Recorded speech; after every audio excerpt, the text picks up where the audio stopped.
I think probably a lot of people remember, you're a huge character in season 7. Some of the later seasons, you're one of the main characters, really, becoming Ricky's son-in-law and such. I think maybe people forget you were there from season 1, episode 1. Yeah.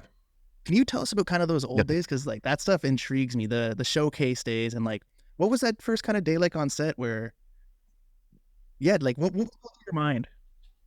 For like, it was just I was like, on pins and needles, like, sort of nervous and excited. I don't remember like where I must have been picked up from wherever I was living. That's big, but I remember I was in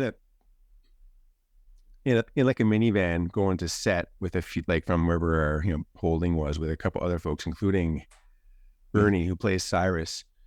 And we were driving by. I guess we were driving to the little convenience store where we shot that scene, and we were shooting by.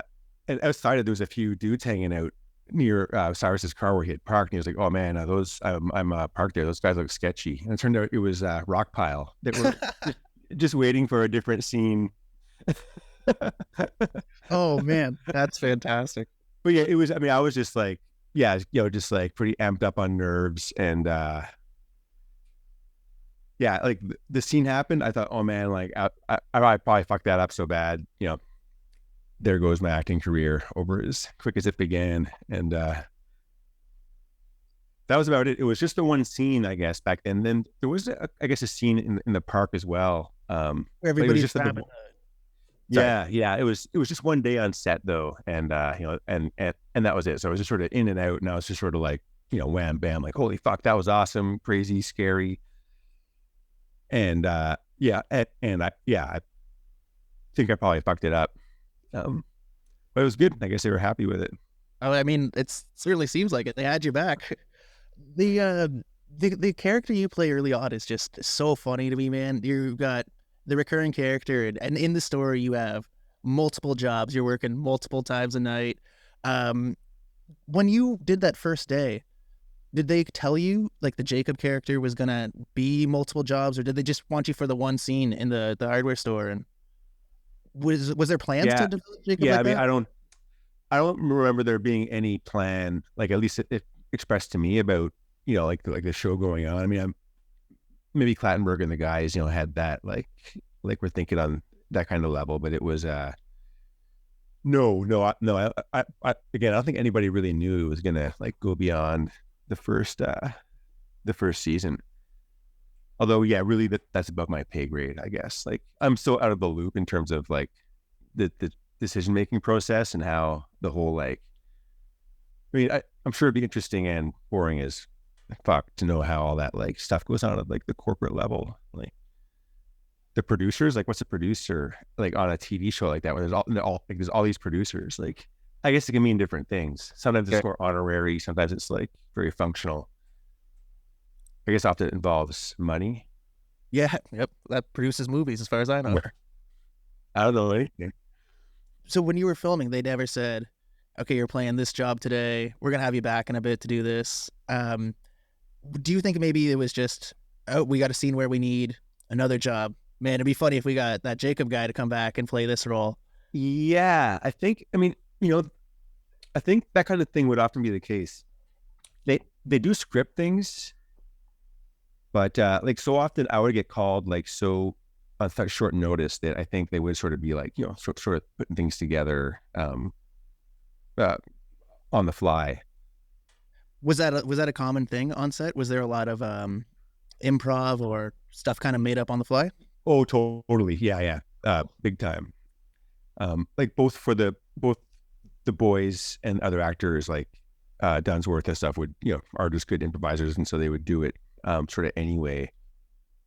But then often, like as you go through the script from episode 1 to 10, little things get changed, and so say like some little things get changed in season 1 or episode 1 or 2. By the time you get to a later episode, they got to change some stuff as they're just like looking at the scene, like, oh, this doesn't make sense anymore because this happened, and so they'll have to just like figure it out and do it often on the fly. And the boys are like master improvisers. Like they'll do a different take on their lines like every time, like for 6 different takes of a scene, and it'll be, you know, funny and fresh like each time. It blows my mind, and like quick too. I mean, that's the main thing. It's like quick, not being there thinking about what you're gonna say, and then like doing it. They're just Rob, especially Rob Wells, comes to mind. He's just you know, on fire. That's As a Ricky. This is what I wanted to ask you, but you just talking about Rob there kind of triggered this. Who would you say is the most like their character, and who's kind of the most unlike their character out of the boys, and then maybe like some of the main?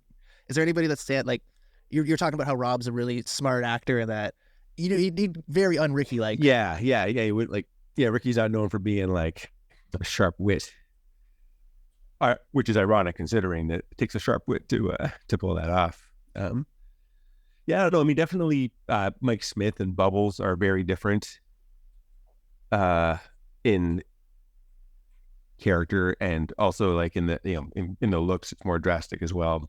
The way Mike has to like put the glasses on, first put contacts in to correct for the glasses, and then shut his jaw out, I guess.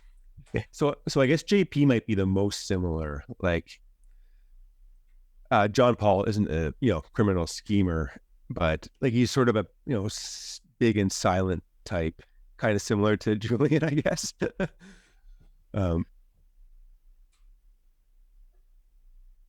And who knows, like maybe, you know, John Paul is a schemer.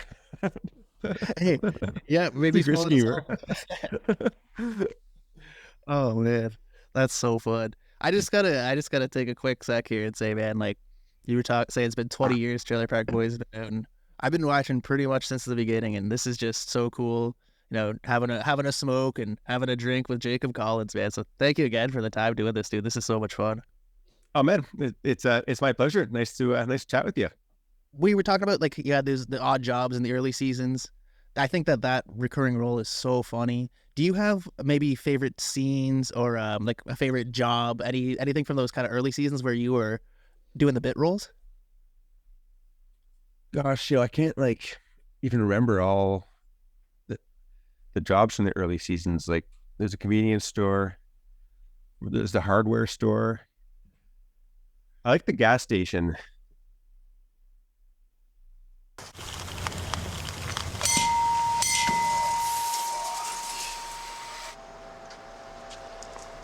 Excuse me, sir. Can you please step 20 feet away from the pumps and extinguish your cigarette?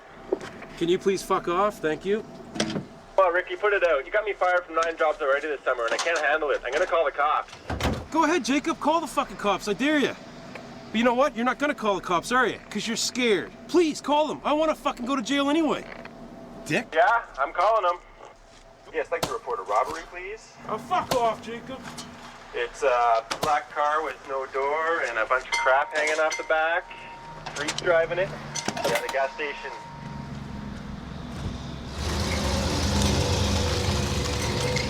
I can't believe this shit.